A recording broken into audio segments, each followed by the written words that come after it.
મારે લાગતું હતું કે મારી પાસે ઘણો સમય છે, હું બધું પછી કરી લઉં, પણ હવે બધું હાથમાંથી નીકળી રહ્યું હતું. સમય કેમ દોડે છે?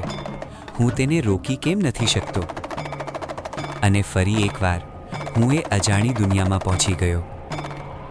અને પછી તેઓ પ્રગટ થયા, મહાદેવ.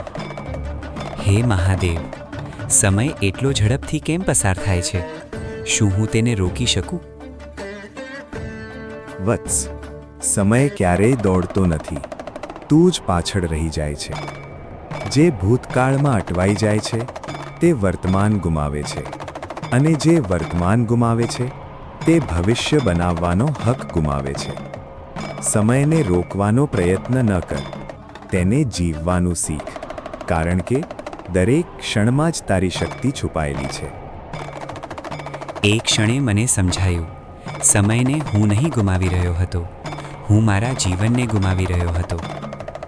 અને જ્યારે હું જાગ્યો, મેં સમયને પકડવાનો પ્રયત્ન છોડ્યો અને તેને જીવવાનું શરૂ કર્યું.